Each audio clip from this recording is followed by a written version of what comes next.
Politics and Profits with your host, Rick Amato. Welcome back, everybody. This is Politics and Profits. I'm Rick Amato. Obamacare, the Affordable Care Act. It was promised to be the end-all, be-all for American family health care needs, but many are saying that they've seen their rates go up, their coverage go down, and others are saying, wait, it's the best thing since sliced bread. So what is going on? And what is the immediate future for your healthcare bill at home? Joining me in the studio is is insurance expert and insurance contributor to Politics and Profits, Terri Yurek. Terri, good to see you. You too, Rick. Thank you. A lot of confusion out there. Yes. All right, let's try and break it down and simplify it for the American viewer out there. First of all, rates in 2017. This is Barack Obama's last year in office, obviously. Yep. What can the American consumer expect to see happen to his or her rates after the first of this year? Well, what's going on in the industry right now, Rick, is that all of the health plans are filing rates with state regulators across America, and they're looking at claims data from the last 2 years. And remember, they have to price rates high enough to make a profit, okay? The laws that bear down on the health insurance plans are that they can't carry over a loss from the previous year. So they're going to price everything high enough to make a profit and make sure they don't have a loss, even if that's too high. They would rather issue a medical loss refund to a consumer than have a loss that they can't recover. So rates are going up. Rates are going up. Substantially. Yeah, I think it's looking about 8 to 10% this What is a typical rate year. increase historically? You know, it's been in the double digits for a couple of years. Last year was the lowest. Which was?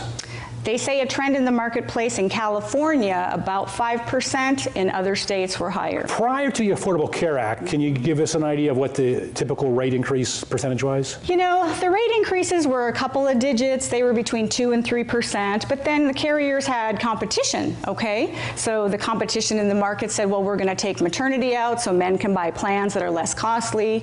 You know, men and women rates were different, but all that's changed with the Affordable Care Act. Things have gotten worse? Things have gotten government regulated, so there's no more free market in the health insurance industry. This is a deliberate outcome of a public program. Well, sounds like a very nice way of saying things aren't as good as they once were. Things have changed considerably. They've changed considerably. Yes. Now, I want to cover this later in the show, but I want to touch upon it just for a moment. We see some of these very same, it was in our That Really Happened segment, some of these very same insurance carriers who were cheerleaders for the Affordable Care Act are now suing the government because they didn't get the profits they were promised. Right. Well, there's a cure to that. So the insurance carriers are seeing very slim margins overall, okay? They have to have, do a lot of things with their plans. They must have the essential benefits built into all plans. So that's basically a standardized medical plan for everyone in America, okay? Other things that they have to abide by is they charge the same rate for all enrollees, regardless of whether they have 50 hospital visits, you know, office visits and hospital visits, or they never go to the doctor. So you've got a standardized premium for everyone, okay? So, you know, these insurance companies need to make money. Okay. The standardized premium is good if you're a sick person. It's great if you're a sick person. So what did we get? A lot of influx in enrollment of the sick population and the young, you know, people just opting out. Wow. Yeah. Wait, how do they opt out? They just don't buy insurance. It's required. It's required, so they pay a penalty. They pay the penalty. It's cheaper to pay the penalty than pay the insurance premium. Yes, that is true. All right. Young people. You may have answered my next question. I was going to ask you the immediate future of healthcare.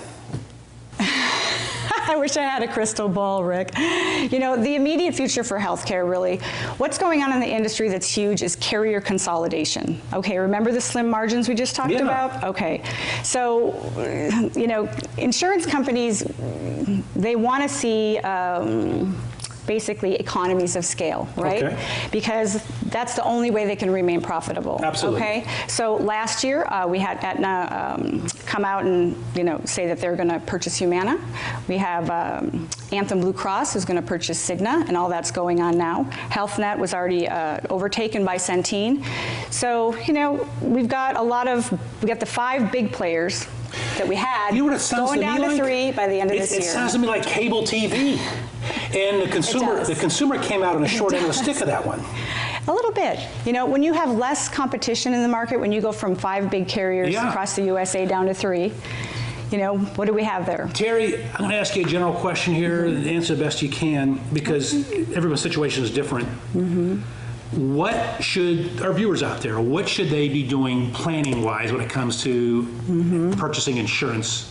Exactly. Right now. So if you're a consumer and you get your double-digit rate increase or whatever it is, you know, you may want to consider a different plan or a different medical group. PPOs are going to take the biggest hit. So you might want to consider moving to an HMO, a managed care plan, okay? Maybe your favorite medical group doesn't accept a certain plan. Maybe you want to consider moving to a different medical group that accepts a lower cost plan, okay?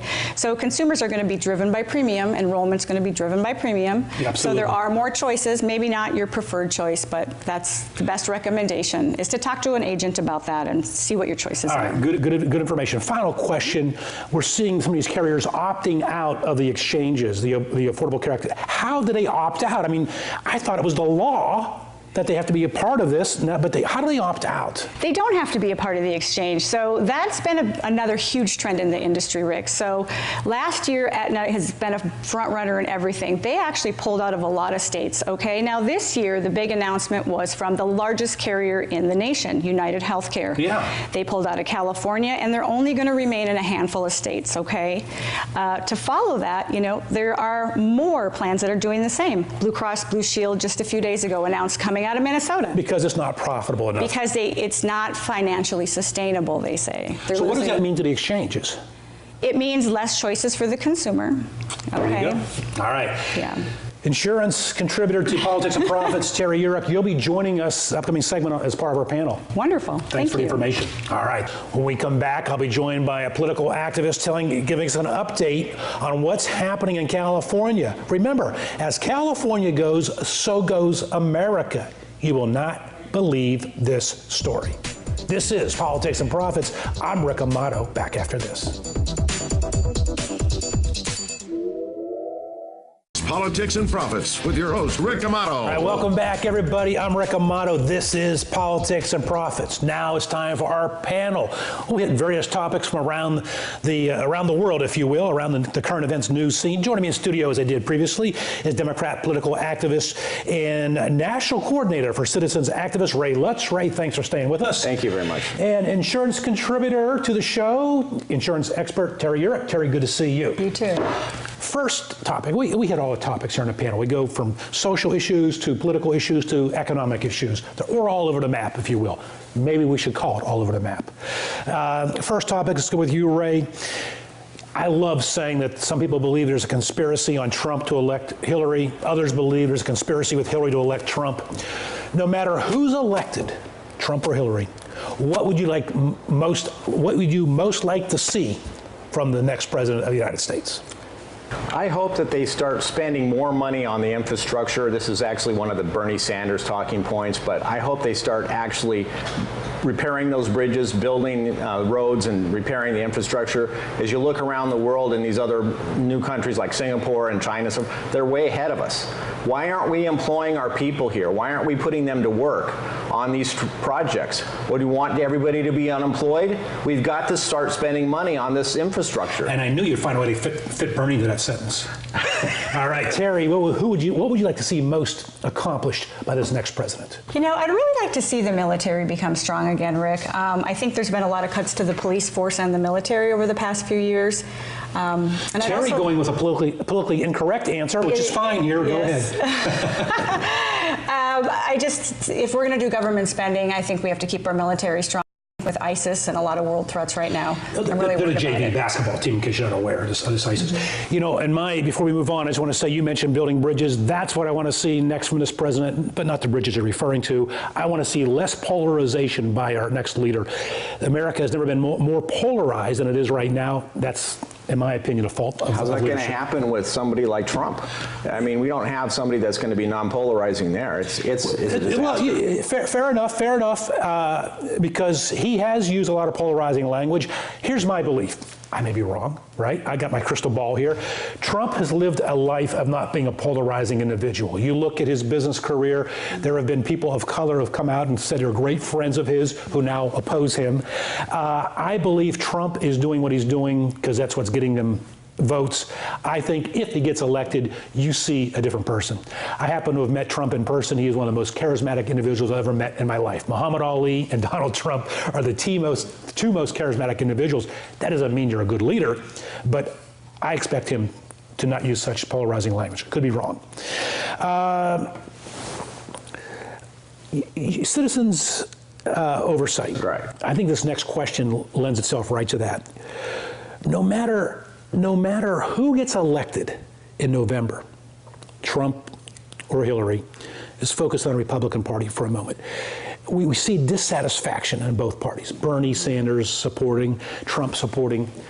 Do you believe that even if Trump wins or loses, the Republican Party's future is not what it currently, we're seeing a different Republican Party going. I think they're doomed.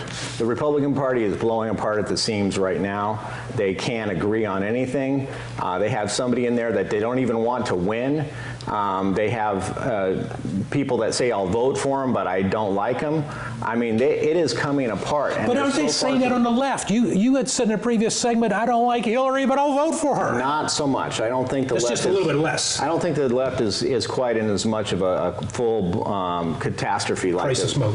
Terry, your take. You know, I'd like to see America become great again, Rick. I think that... Going politically incorrect on the show. A little bit. You know, I would really like to see more free market supply and demand. So would I. And a little bit less socialistic public funding for so many programs. I think that California alone is in a major crisis. Our general fund is being drained for a lot of the wrong reasons. And then with the legalization of marijuana coming out on the ballot this fall, we're going to have more problems. And I feel like we need more Republican control to take care of a lot of these issues in the market and tighten up the budget. I believe the Republican Party will not be the same. How it changes, to what degree, I don't know. Yeah. But I think if we look out 8-10 years, we'll see a different party. What we need. I think the same in the Democratic Party, just that they're a little bit behind that curve. I think we'll see a different Democrat Party in 8, 10, 12 years. Both parties won't look the same, I believe, going out down the horizon. Which leads me to my next question. Why, Ray Lutz, do you feel there's so much dissatisfaction with our political leaders in America today in both parties? They can't seem to do any work. You know, the Congress doesn't do anything. They're on vacation right now. They should be actually attending to these things and actually working on the problems. Instead, they're talking about the issues in order to get points amongst either the people that are giving them money or the voters. Conflicts of interest. Try to stay in power. And they don't care about the country. Crony capitalism, it sounds like to me, Ray Lutz, and people taking after their officials looking after their own self-interest. Terri Yurek, same question. You know, I would like, I'm not even sure I can be politically correct on any of this, Rick, but, you know, I decline to answer. You decline to answer on why you feel, now you've piqued all our interest. Give us an answer in 3 sentences. I'm not sure what to say.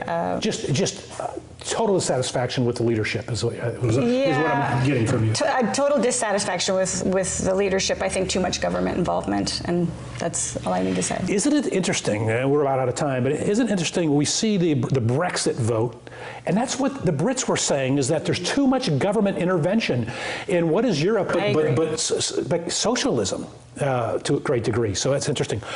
You don't have to hold it right there, Mr. Lutz. Okay. We're out of time. We'll bring you back. Okay, good. Terri Yurek, insurance contributor. Ray Lutz, Democratic political activist, national coordinator for Citizens Oversight. Thanks for being part of our panel. Thank you. All right, that's our show, everybody. I want to thank you for watching Politics and Profits. I'm Rick Amato. Back at you again next time.